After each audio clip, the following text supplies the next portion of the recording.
Okay, can I have everybody's attention, please? We're going to go ahead and get started here this afternoon now, isn't it? So we have a scheduled balloon launch at 1 o'clock. So we're going to go ahead and get started with all of this. First of all, I'm Jim Hodson. I'm the executive director of the Fort Worth Aviation Museum. Very pleased to have you all here with us today, especially the awardees' families. Nick Rico and Anna Rico are not going to be able to be here today, and I'll talk about them in just a second. First of all, this month is the 108th anniversary of the first powered flight here in Fort Worth, which took place just right across the street from here. Pretty much where Bed Bath & Beyond is right now. But so we've got the park down the street, and we'll go down to the park and launch some balloons in commemoration of that afterwards. We started this awards program about 5 years ago to recognize and honor some people who have done some things over the years since 1912 or 1911, who have done some things over the years to promote aviation here locally. A number of people have been recognized for that. Zim Zimmerman was recognized last year, I think it was, for the work that he's done over the last 25 years or so in promoting aviation and the aviation history here. We've recognized the B-36 Peacemaker Museum because those are the gentlemen who have been the stewards of the heritage of aviation here for many years now, longer than us, and we've been doing this now for about 20 years. A number of other people, Dawn Youngblood, who is the archivist and is keeping a lot of the records and things like that of our aviation heritage. Benny Keith we recognized a couple of years ago. If you're not aware of this, Benny Keith was the primary reason that the 3 Royal Flying Corps airfields were brought here to Fort Worth. It was his relationship with Benjamin Falloy and the people in Washington after they brought Camp Bowie here that brought the 3 Royal Flying Corps airfields here. In 1924, Eamon Carter and approximately 400 other local business and community leaders started what was referred to as the Fort Worth Aviation Club. The primary motive for that club was to promote aviation here locally. Out of their efforts came Meacham Field in 1925, and soon after that was commercial airlines and the airmail service here. So there's been a lot of people over the years, and we've tried to recognize them. Another one of the most recent ones was Robert Bass. For his work at preserving the American Airlines building at Meacham Field. So today we're going to honor Neil Anderson and Phil Ostreicher, along with Nick and Anna Rico. Again, Nick and Anna Rico won't be able to be here today. Nick is in the hospital, and Anna has recently gotten out of the hospital, so their health is not good. But those two people have been very instrumental in the museum being here for the 20 years that we've been here, especially the last 10 years or so. They have supported everything we've done. They've helped introduce us to people who would be helpful in moving us down the road. When we had things like we needed a new spray system for one of the airplanes, Anna said, "Nick, buy him a spray gun." So they went out and bought us a spray gun that's allowing us to do an airplane in one day, where in the past it would take days or weeks to do that. So they've helped us too whenever we've needed a little help for programs and projects. Last year, Nick sponsored school bus grants for us so that we could bring JROTC kids to the museum on school buses. So all of the JROTC units of the, I think it was the middle school and up, came to visit us during the year last year, thanks to Nick providing bus service for us. So we wanted to recognize the two of them. So what we're going to, the next person we're going to talk about, I've got a little clip here. I figured that in some respects, if I can get it to come up. There we go. Yeah, don't be helpful today. So we'll let Phil speak for himself. I found in looking up some history on all of these, on both of these gentlemen. Very interesting histories. I was pleased to learn that they're both Marines because I'm a member of that proud group also. It turns out that both of them probably flew the RF-8 that we have at the museum. We know for sure that Neil did, and we think that Phil probably also did also. So what I've got a couple of short videos to let both of these gentlemen speak for themselves a little bit in terms of their careers and their history.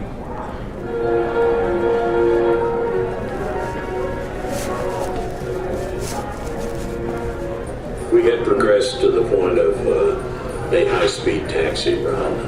We had done low-speed taxi. In fact, that's the way the airplane was rolled out and presented to the public, was it taxied up on its own power. Now, I had intended all the way along to put a little bit of daylight under the wheels, maybe a foot or two, fly about 1,000 feet down the runway and land it. And in the meantime, checking out the lateral or the roll response sensitivity. I started the run. The airplane accelerated very smartly, of course.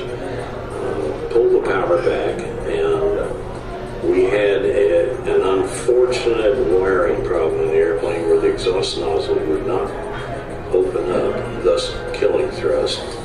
The airplane was very sensitive and rolled. It rolled violently left. I countered with an equally violent right command. We were all instantly in what's called a pilot-induced oscillation. The airplane rolling back and forth very quickly. It's turning left all this time. I could see it was going to go out into the dirt, so I just powered it up and let go of the controls, just let it fly away. Made a rather extended turn to the downwind, came around and landed. Most of the flight was done with me barely touching the stick, if at all.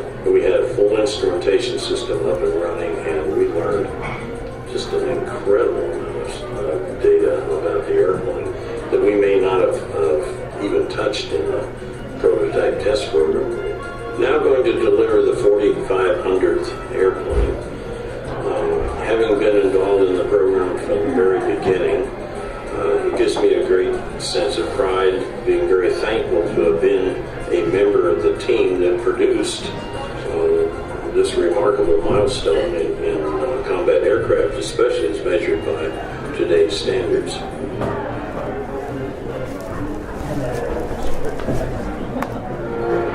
No, we've done that. Okay. So that was just Phil in his own words about Flight Zero, and I know I had this discussion with Rick not too long ago, and he said, with all the things I did, with all the airplanes I flew, everybody remembers me for that. Well, I think it's better to be remembered for something than to be forgotten. So we have that. I found it interesting, too, to learn that he'd been involved with the B-36 as an aeronautical engineer from that process, in addition to the F-16 and the F-111 and some other airplanes. So I'm going to ask Rick or whoever, the whole family, if you'd like to come up and be able to provide you with the 2019 Wings Award for Colonel. Oops, wrong one. Oops, wrong one. Wrong one. It's still Lieutenant Colonel. Still Lieutenant Colonel Phil F. Oestreicher, USMC, retired in recognition of being one of the initial YF-16 prototype test pilots, who also flew the F-111 for General Dynamics. All right. So we're proud to have you as part of that group. Thank you. Look over here just a. Oh, here. He wants us to shake hands with you. Yeah. Okay, good. All right. And you're welcome to talk if you like. I really don't have anything much to say. Just remember, tomorrow is the 45th anniversary of the first Flight Zero. Huh. So that's kind of interesting. I'm sure my dad would have appreciated this greatly. He liked to be recognized. I know after a while he got tired of talking about Flight Zero, but he in his own humble way, he was very humble, and he was, kind of matter of fact about this stuff. But I think he would be pleased that people are remembering. Thank you.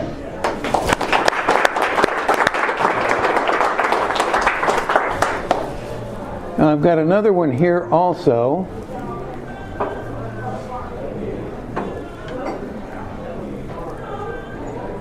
And this is Neil. This one's a little bit longer. I'm Neil Anderson. I live in Fort Worth, Texas. Recently retired from Lockheed Martin after 32 years. Sorry, the sound isn't better on this one.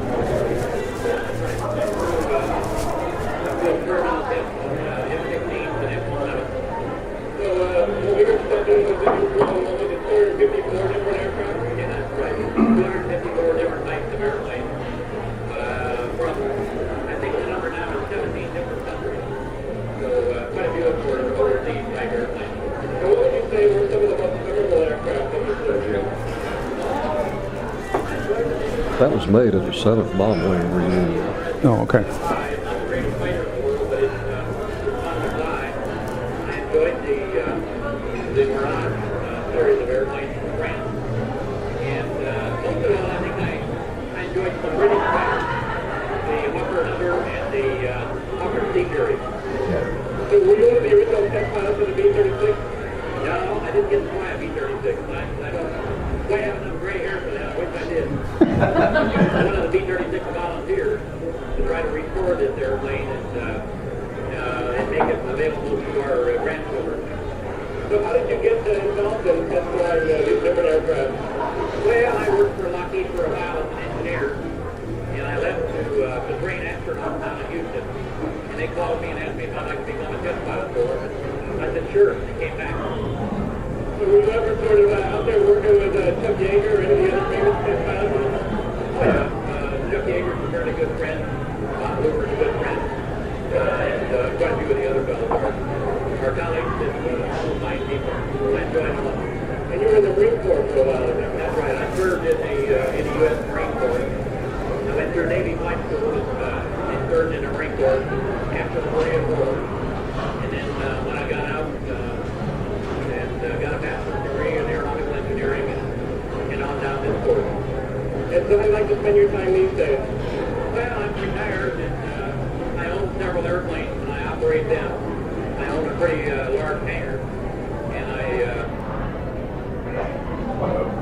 Yep.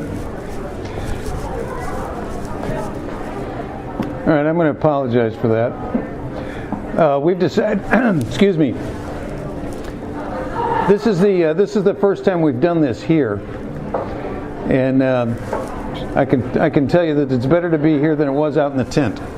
The tent would get pretty cold. This weather actually today is pretty similar to what it was on the day of first flight, just a cold, blustery day. So, at any rate, I appreciate everybody being here. But as far as Neil's concerned, if you couldn't hear all of that, he was in the Marine Corps. He flew. He's in the General Dynamics Hall of Fame. He's also had 15,000 hours in I think he said over 240 different aircraft.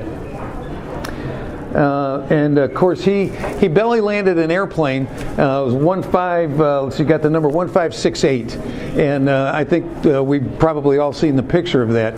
That airplane is going to be very special, or is very special to many of us, because what Ben found out for us, Ben Guttery, our collection manager, is that specific airplane, after it was left here, it went to Rome, New York, to the Air Force's test facility, antenna test facility. It's been there for the last 40 years, mostly up on a pedestal, upside down, backwards, all kinds of different positions, testing the antennas on a variety of different systems. We approached them several months ago to see if they still needed that airplane, and what we found out was that they thought that it had done its service, and that a good place for it would be to come back home. So we've been working very hard the last several months to get the airplane back. I can tell you that Kay Granger's office has been very instrumental in this, and on almost a weekly basis over the last several weeks, we've been in constant contact with them, as well as the people in Rome, New York, who want this airplane to come back to Fort Worth badly. They've got people who've spent their entire career on that airplane, working on that specific airplane. They want it to come back here. The stumbling block right now is dealing with the Air Force Museum. They're not sure how they can transfer to us. It quit being an airplane in terms of the Air Force 40 years ago. It's just considered equipment at this point. And they're trying to get it to figure out how to transfer it here and get it to us. So I was hoping I was going to be able to tell you today that we're going to get it. I can't tell you that for sure, but it looks very probable that that's going to happen. So it's going to be a fitting tribute, if we get it back here, to both Neil and Phil, both of who were so instrumental in the F-16 program, and putting Fort Worth on the map, or keeping it on the map, is one of the places that has done great things since the 1940s in terms of aviation and aerospace programs.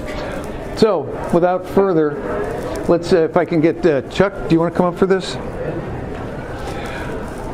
This is the 2019 Wings Award presented in memory of Lieutenant Colonel Neil R. Anderson, USMC retired, in recognition of being one of the initial YF-16 prototype test pilots who also flew the YF-11 for General Dynamics and Lockheed Martin, and it has a picture of 1568 on the presentation. Thank you very much. Dad would have loved this award. He loved this airplane, and he loved the restoration process of the B-36 also. Yeah, that's where I first met him. And we only wish we could have kept it in town, but at least it's alive and restored and That's it. living in Pima in one piece. Yeah, it is. Thank you, Thank you Chuck. very much. Appreciate it very much.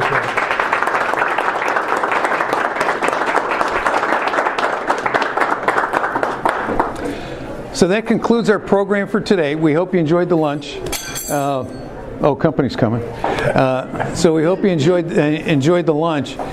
If you've got any comments about this program, we're going to be making up individual smaller presentations with the names of each year's recipients, and those are going to be on display in the museum later on. So we want to make sure that all of these fine people who have done so much to promote aviation here are recognized, and so that we can share that with the school kids who come through the museum, as well as the many local people and people from around the world, quite frankly. So I'll invite you now, if you like. We're going to progress down to the First Flight Park, which is just right down the street here, and at 1 o'clock we're going to launch some balloons. So if you're all welcome to do that. So thank you. Pictures? Pardon? Like the groups and families? Yeah, sure, we can do that. Yeah, we'll keep them here like after a wedding, right? So, so again, thanks for being here today.